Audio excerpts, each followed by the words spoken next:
wait a little bit for everybody to get in here. At least the chat looks to be working on my OBS now. Yesterday it wasn't working. It's like I had the worst time with chat. I honestly think it was a little bit with their Wi-Fi there at Barrels for whatever reason. I'm guessing it's blocking something, some port. I don't know. Or it could have just been, right here. yeah, it could have been the worst luck ever. I mean, this is fine, but just definitely on my phone during live streams, it just wasn't working. And what's going on, Jason? Welcome back live here at Turner Pinball in Bernie, Texas. That's right. I still, every time I see the word Bernie, I don't pronounce it Bernie. I go, boy, Bernie. And then I type it into Google Maps and it's like Bernie. I'm like, oh, that's right. Forgot it's pronounced that way. It is a unique spelling and pronunciation.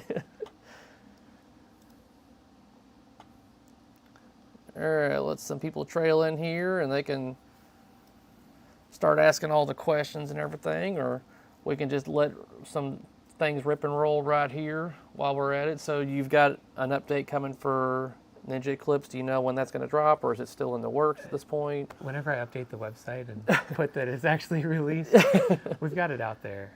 Like I said, I had given it to several customers to test, and I think it's good to go. And so, yeah, we'll roll that out as soon as I can update the website and put it on there. And this first update will be a USB update. So when we launched Ninja Eclipse and started rolling it out, the online update capability wasn't fully implemented in our software, but now it is. And so this first one will go over USB, and then any subsequent updates, you'll be able to connect to Wi-Fi and then download the updates through the Wi-Fi system. Okay, sweet. It's funny, that was the first question I asked you, and that was honestly the first question that was asked. So how does the Ninja Eclipse code update release? Yeah, so you already asked it. What's going on, Tom? Oh, hey, Chris, how's it going? So as far as like how far along on code are we looking at with Merlin's Arcade? I mean, is there a number on it, or is it just like, I don't know how your code system works for your... So we kind of do it where it's like the release code for Merlin's is 081. For Ninja, I think we were at 074 or 076. And the way I look at that is like, it's kind of like percentage complete. Like if you said like 100 would be like kind of 100% of the core stuff that we wanted in there is in there. And so that would signify about like 80% of what we want to do right now that we have planned is done. And there's a ton of stuff since TPF. TPF was, I think it was like 054. That's back in March, right? too. So, I mean, that shows you we were only a little bit about halfway where we wanted to be. And it's an estimate, right? We roll the version based on what we feel the percentage is relative to what all we want to do with it. And so I would say it's very similar to where Ninja Eclipse was when it launched. And Merlin's will launch with the update system out of the box, so you won't have to do the USB update. You can, but you don't have to. And then we'll be able to release online updates. And the updates for Ninja and Merlin's will start to happen more rapidly now that we have the online update system. Also, like after we released Ninja Eclipse and we were coming up on Merlin's, like my lead developer was deployed in the National Guard. And so like we were down a man. And so like, you know, we expected that we wouldn't release any updates for Ninja until we had shipped them all anyway. But anyway, things will start to roll out a little bit faster. Okay.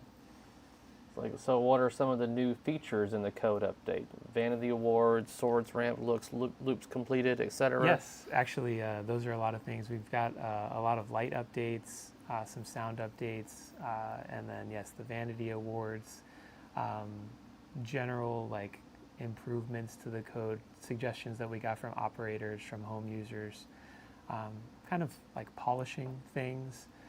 I think it's a good first update to just get a lot of kind of additional cleanup functionality, and then also some enhancements to the way the game looks and things when it plays. Someone's asking what the Playfield warranty is. Plastic question mark. The Playfield warranty. So I guess it would fall under just our general warranty, which I've tried to align with the other manufacturers in the industry. And so someone just asked me about this the other day, but if you go to turnerpinball.com/terms, shows all of our terms and conditions, including our warranty. For home use, we have a 1-year warranty on all the things, and then for like arcade or mixed use, it's a 90-day, which I think again is in line with what other manufacturers are doing. As far as our Playfield, I expect that if you treat it properly, like it's going to outlast like the wooden Playfields that you see that are dimpling and having all problems right out of the box. Mm-hmm. I mean, our Playfields don't dimple, they're hard to scratch, but I mean, if you take a knife and you take it to a wood Playfield, it's going to scratch. If you do that to ours, the same thing's going to happen. But like, you know, ball dimpling in things that you see, like you open up a brand new whatever, and I see these posts on Pinside or on Patreon all the time where they're like, I just unboxed my game, and after the first multi-ball, I've got, you know, dimples everywhere. Like, you just won't see that on our games. And so the Playfield system we have, it's a stack up of 1/2-inch Baltic birch with polycarbonate on top. And so the polycarbonate, obviously, the heat expansion characteristics of that are slightly different than wood. And so we adhere it down. But I mean, you can't take this game and put it out in the sun, right? Mm-hmm. You don't want to just like put it outside. And I've done this intentionally during our testing. I took a game and I just put it outside the shop, and I had a little temperature gauge in there, and I would say in 10 or 15 minutes, it was like 140 degrees inside the game. Yeah. And like that plastic will expand, and it's not good for it. I mean, you don't want to do that. It will come back, and I was like, when I first saw it, I was like, oh, this is toast. Like, this is not going to work. I brought it inside, and like in another 10 minutes, it was like totally back to normal. And I'm like, okay, interesting. But you really want to keep it in a conditioned space, just like any game. Like I would say, like I would treat a pinball machine like I would like a fine piece of furniture, right? I mean, it's wood. It has wood and electrical components, obviously also plastic components. And it's more expensive than a lot of furniture too. So you think? Yeah, but you know, I don't recommend that you keep it in an unconditioned garage. Yeah. You know, like I keep my games in here, but this is a conditioned Climate controlled, space. yeah. And that's what we should do with our games. That's how we're gonna take care of them. So I think if you take care of your game properly, like I think that our Playfield system is going to be a superior Playfield in terms of longevity and wear than a standard wooden Playfield. Ben's asking, is art printed on the wood or reverse printed on the poly? It's reverse printed on the poly. And just so you guys know, I mean, Ninja Eclipse, like nothing has changed in our Playfield system. So we've got, 100 games out in the field, and I would, if you go up to a Ninja Eclipse game at an arcade, if you see one, look at the Playfield, and I would bet it looks like it did when we shipped it to them. You won't see any dimpling or scratching or anything. So has there been any like common issues with your games or anything since it's been out in the field? Yeah, there's two things that we've seen come up. Like these would be the top two issues that I've seen. So one, the backflip ramp, which is kind of towards the middle of the game. There's an opto set on the side of that ramp, and it has opto covers. And the first 40 or 50 games, we were shipping those with a plastic rivet in it, and the ball can like kind of hit those stand-ups, the light lock targets, and jump up and hit those opto covers. And after a while, it's possible that it'll break that plastic rivet. And so we had customers that called and said, oh, hey, like my opto cover came off. And so we started using screws for those and then haven't had issues since. But that was like an issue probably, I would say maybe 10 out of the first 40 games or so had. And so I just shipped all those customers the screws. And if you have a game that has rivets on it and you want some screws, I'll send them to you. But kind of a really minor thing, but something that's easy to fix too. And then the other one that we've had that, again, this is probably like, I don't know, it might be 10%, which is pretty high. But there's the Castle drop target, and we saw that on some games the ball would get wedged between the drop target and the ball guide to the right of that. And so we saw it, like, I've never seen it at a show. I mean, we've got, you know, cumulatively thousands of plays at shows, and I've never seen it. But we got a report of it, and I was like, oh, interesting, like what's going on? And then we got another report of it. And basically, if the drop target was installed, and it's literally like a millimeter that can make a difference. Like if it's just shifted to the left ever so slightly, there's just enough space there on the right that the ball can get wedged there. And so what I've told customers that called in with this is like, just loosen the screws on the drop target. Loosen the screws on the drop target, push it as far to the right as it'll go, tighten it back down, and that's resolved the issues for pretty much everyone that's experienced it. But those are the two kind of big things that we learned with Ninja Eclipse. Like, really, I mean, I say big things. It's a small thing, but like those are the biggest recurring issues that we had. The only other thing that we had was shipping issues, and we kind of learned how FedEx handles games and what we need to do to properly protect for these. The biggest thing that we've noticed is like the FedEx will just drop the box vertically, and like, I mean, this is not good for any game, right? It's not like, this is not an issue with our games or anything. And we have shock sensors that we put on the box, and there's a 15G and a 25G, and I tell customers, hey, when you get the game, when FedEx is dropping it off, please look at the shock sensors, and like if they're triggered, right on the delivery receipt, like shock sensor triggered, subject to inspection. Excuse me. If you don't write that, they say, hey, it was accepted, and you're kind of stuck with it. Yeah. And so anyway, we had this happen a couple times where the shock sensors were triggered, and the Playfield hangers would be the first thing that would bend. And so we had to replace those on a couple games. We'd send that out, and the customer can replace it. But then we started shipping with support blocks that go in the back of the cabinet and support the Playfield.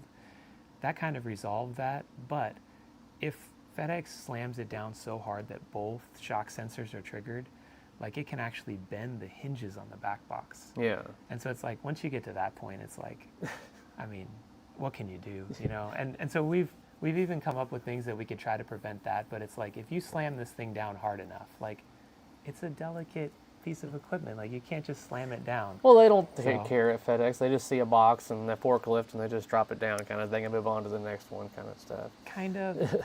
It's interesting because certain areas, like FedEx Florida, has been bad for FedEx. I don't know why, but like that's where we've seen the issues, is in Florida. Most of the other ones have been fine. But anyway, I would say those are the top issues we've seen, and we've tried to address all of them. And obviously everything we learn we carry forward to the next game. And so we've got new ideas on how to prevent those things in shipping with Merlins, which we're using, and I think will work well. Jamie's asking about the Finesse flippers, like basically how's that been working out for you? And is it a new feature that you just did that you were showing me? That's new, yeah. So that's something I guess you can talk about, is the Finesse flippers, and I guess for those that don't know what that is, explain to them. Yeah, so the Finesse flip, it's a secondary button on the cabinet just above the normal flipper buttons, kind of forward, I should say, of the normal flipper buttons in kind of the standard second button position. But if you press that button, it will give a micro flip that will allow you to do a tap pass. And so as the ball is rolling down the flipper, when it gets right towards the end, you press that secondary button and it'll just micro flip, and it'll kind of go over to the other side. And when we presented this at TPF, it's something that John Norris came up with and really wanted to have in a game. When I first heard about it from John, I was a little skeptical. We had tried a secondary button on Ninja Eclipse at in an early version of the game, and kind of like got mixed reception on it and decided to take that out. But so I was skeptical, but I said, John, we'll try it. Once we tried it on the game, it was just so magical that I was like, okay, I think we have to do this. And so we ended up putting it on there. As I said, we presented it at TPF. I think people liked it. Some people were like, oh, what is the second button for? And so I would kind of explain. And then once they saw it, they're like, oh, wow, that's really cool. I think some people thought, oh, that'll make the game too easy, but it's totally not the case. Like, but we've added a new thing in the software. The GI on the in lanes down by the flippers now will be illuminated green when you start your ball. And when you use the Finesse flip button, it will like kind of depower that feature, and you'll see they'll go yellow and then they'll go red. And by the time they go red, if you try to use it, it just won't do anything hardly.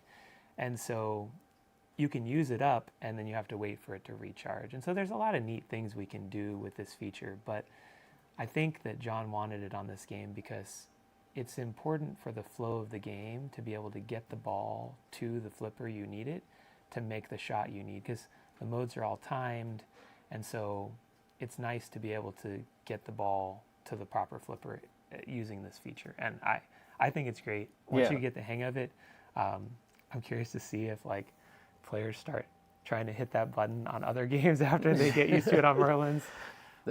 Yeah, definitely each flipper has particular shots that you need or makes the shot easier. For instance, like the scoop on this game is one of those where I find it easier to hit with the backhand, whereas you can hit it with the forehand. I did it earlier twice in a row, like in there, in there, and I'm like, I'll never when be able. You didn't need it. Yeah, when I didn't need the scoop, it wasn't lit. That's why I was funny. like, whatever. But yeah, it's definitely very quick. And then since TPF, the actual physical multi-ball lock has been turned on, but you can still disable that in the settings if you want to. So you locations, if you don't want something else potentially to go wrong or in your game, you can disable that and still have this virtual multi-ball. That's my assumption at that point of what that's for. That's correct. Yep. Yeah.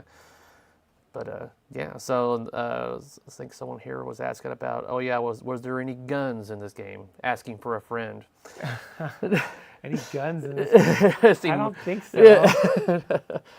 Merlin with a gun, that would be interesting. That would be. And someone's asking about, I guess, shipping. Why not ship it flat on its back? So I guess this will be a lot of reasons. You can give reasons why they don't do this at any manufacturer kind of thing.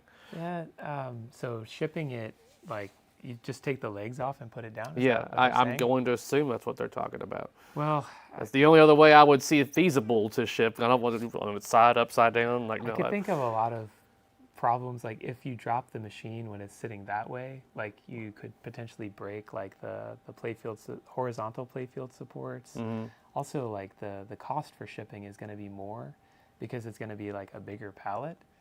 And so like, and then imagine like you're shipping these overseas in a container, like these say do not stack, and they're tall enough where you can't really stack stuff on them. But if it's only 2 feet high, they're going to stack them, and there's going to be problems. And you'd have to come up with a whole new boxing solution. I think shipping them vertically is the way to go, and I think we've mitigated a lot of the issues. And I don't have a communication line where I can ask other manufacturers like their shipping damage, but I see a lot of things posted where a lot have broken glass. Mm-hmm. Which is apparently maybe a common thing in shipping, like to have them maybe drop your game and it breaks the glass, which would be a huge problem. Yeah. Probably a mess to clean up.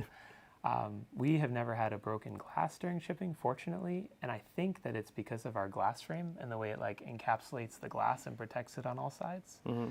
So I think that's good. And I would guess we've probably had less shipping damage overall on average, but I can't say that with certainty. But I can tell you that out of all games shipped, we only had to have one returned here for repair. And it was one that was like over a 25G drop, both sensors triggered, and we had to replace like the hinges for the back box and the metal on the bottom of the back box that actually bent that as well. It was pretty severe. So we're getting asked about gameplay. I'm guessing they're curious about John Norris on gameplay. Yeah. Can we... interesting on the second button, pin access progress for machine management and also other. Loving my game, looking forward to the update. Yeah, expect something soon. Before the end of the year, I'll say. And I'm actually going to talk to Carrie about some stuff, but it'll be a little bit of a secret between now and then. So. Like they're wanting to know, can we see some pin bars? So maybe sometime soon. Yeah, I'm guessing at some point people are wanting to see some gameplay. So do you think you might do some streaming with Merlin's Arcade at some point? Yes, I got a little streaming rig that I built. You might be able to see it over here if I can get it on camera.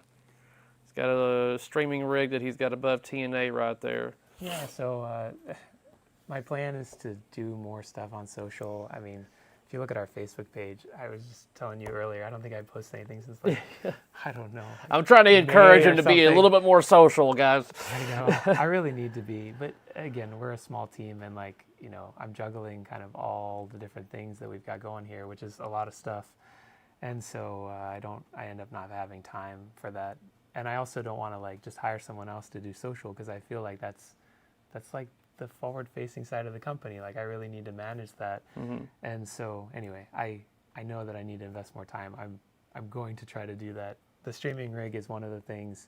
And Carrie, I'll talk to you after all of this and like kind of get your advice on some things about maybe starting something where we do like kind of a scheduled stream, like where people can join and ask us questions and we can play that game and just play other games and make it just kind of a fun thing that we do to be more available to answer questions and things. And when I say be more available, just so you guys know, I mean the phone number on the website rings my cell phone. So like customers that call in, they're like, oh, hey, like it's you. It's like I answer the phone. And so if you ever need anything, like just call anytime. I'm happy to help. And sometimes calling is even better than emailing because like there's just so many things we're juggling all the time. Like emails sometimes can get lost, but if you call, I'll be like, okay, I'll just answer it.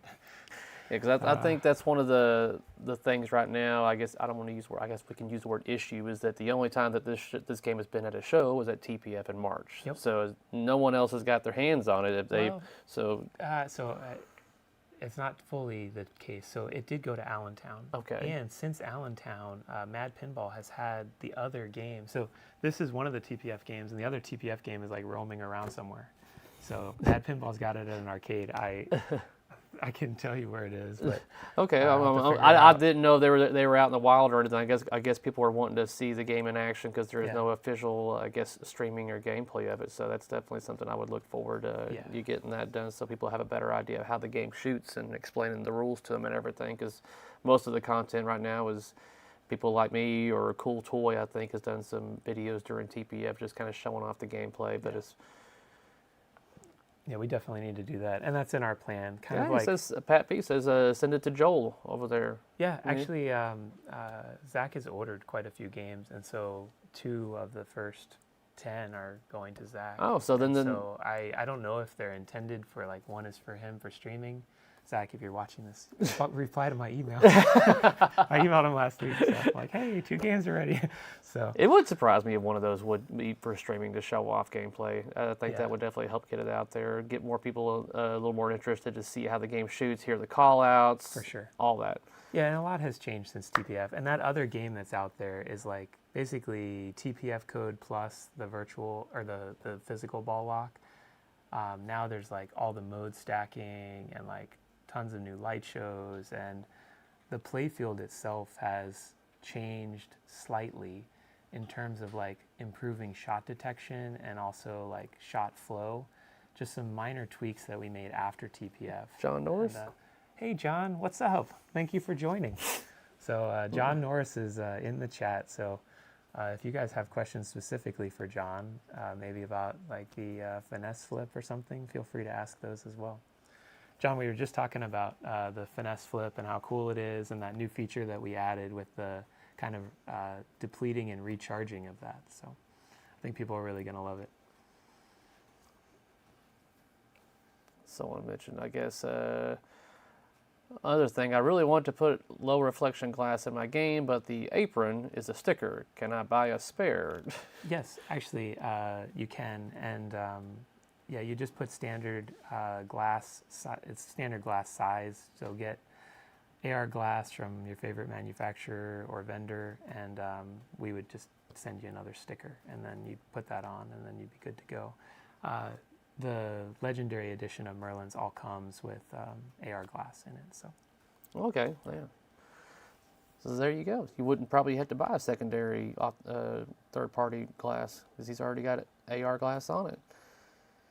2 boutique tours in 2 days. Who's next? Tomorrow is Multimorphic up there in Austin. I've never even visited him before.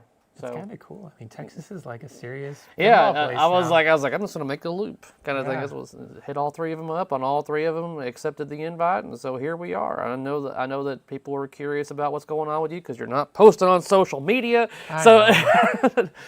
Yeah. but at least now they've seen the games. They are being built. They are getting out here in the next week. That is what it sounds like. As soon as Collier gets back from having COVID. Oh, COVID. I know. Again, like, I know, like, one of the guys on the EE team had it, like, last week, and then Collier, and, like, probably one of the Matthews on the team now. So, I don't know. I warned you before you came. I was like, hey, man, just so you know, like, people are dropping with COVID here. So, I don't know.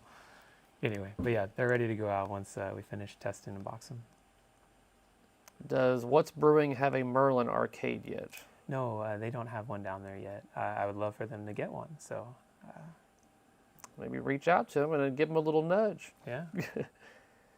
Need Dragon's Lair or Space Ace game? I missed the beginning. What's the ETA on first 20-ish? So I mean, the first 8 are sitting over there. We've got 6 more on the rotisseries. Once those first 8 go out, it'll be like 4 to 6 per week. So Jamie's wanting to know how many is going to be at Expo. we are bringing 3 Merlins, and one of our customers, the gentleman who was at Allentown with Merlins, is going to bring his Ninja Eclipse to the show, and so we'll have 1 Ninja Eclipse and 3 Merlins at Expo, Chicago Expo. But after this, I think we're only going to have a few more minutes, and he's got to do a meeting. But I will be getting a lot of footage, guys, of the inside of the game and what it looks like and everything. If you didn't see the tour video, that's up on the channel right now. So if you want to get a closer look at what we were discussing with the pop bumper, new innovation, basically, that he's got in place. I'm looking at the wrong camera. I'm looking at my webcam right here. So if you want to watch the tour video to get a better idea of what that looks like, but I will be getting a lot of footage from inside the game and everything like that, and eventually get a video all edited and put together so you guys can see that. I'll probably even record me getting my ass kicked on this game a little bit, so there'll be a little bit of gameplay in there with that. If Collier was here, that would definitely be the case. But with me or gameplay, and I don't know, man. We're good at building them, but playing, I'm still working on it. We can build a game, we just don't know how to play. And I can tell you what to shoot, but if I can hit it, that'd be a miracle. What has been the new bottleneck / pain point with Merlin over Ninja Eclipse? That's a good question. So, well, one thing, we are always trying to find ways to like improve the manufacturing process and make things easier to build, easier to maintain. And so like that is kind of like the pop bumper thing. That would have been the #1 pain point, would be installing 4 pop bumpers, tuning them all with the spoon switch, and wiring them all with the LED that goes in the top. But obviously we've figured out a way to make that a lot better. The next thing is the bobbleheads, and I told you about that. The bobbleheads are actually very difficult to manufacture, and the assembly is kind of a pain too. And so I'm sad to say that bobblehead is probably the most expensive toy on the game. It's like, I told Gabe, I'm like, no more bobbleheads. So anyway, the bobbleheads are a bit of a pain, but they're really fun because they bobble around on the pop bumpers. So yeah, they move a lot too. They look cool. Yeah. So Bird Dog's wanting to know what your dream theme is. Oh man, I don't know. Like, if I revealed that, it might reveal a future game, and so like maybe I won't tell you what my dream theme is that I might actually manufacture, but I will tell you that out of the games that I hear that are coming out potentially from other manufacturers, I'm excited about the possibility of a Back to the Future game. I think if that's done well, it will be awesome. Yeah. Back to the Future, one of my favorite movies growing up. So rumored, but like like I said, yeah. I don't know. Yeah. Like, this is what I hear. Maybe there will be a Back to the Future game from someone at some point. So if it comes out, I'll be excited. So Norris will design next game? ? John is on our team as an advisor, and will be involved in all of our designs, and he's definitely advising on next game.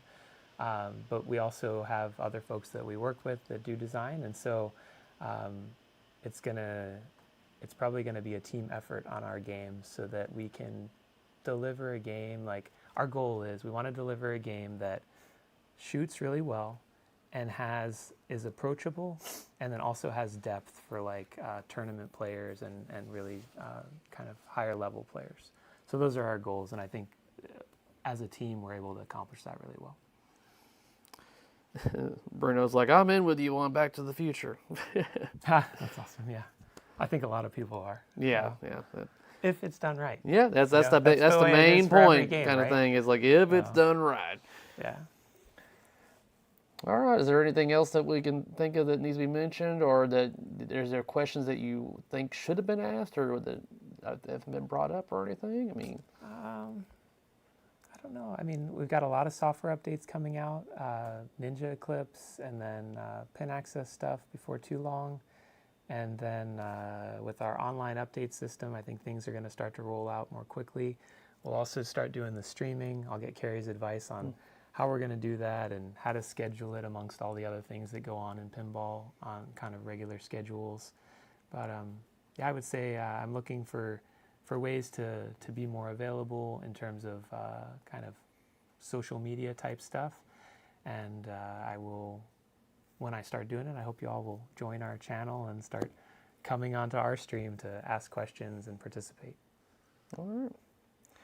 All right, guys, I think we're going to wrap this up because he's got to get a meeting going on. And then during that time, I'm going to go around and get some footage and everything for an upcoming video in regards to this. And I might even go fly the drone somewhere because this is beautiful land out here. So You're welcome to. Have fun. yeah. Go fly between the trees and everything. See if I can I crack. see several customers. Yeah, they're saying they enjoyed their What's Ninja up? Eclipse. Glad you're liking your Ninja. Anyone like, I never can say that word right, Achigoji over there in Los Angeles, getting machine I need to play. I don't know. I don't recognize that name. So Yeah, I know the arcade, I just never say the name right. All right, guys, you are very welcome. And if you are on Patreon, then you may get some lives here in a little bit and everything, some more behind the scenes and little up-close stuff of what's inside of this game looks like and everything like that. But on that, we're going to end the stream, guys. I'll talk to you later. Love you long time. If you like the shirt that I'm wearing, it's available on carriehardy.com. One last little thing, because people were talking about the shirt a little bit, so I might as well just throw that in there. thank you guys. All right. Take care. Take it sleazy, guys.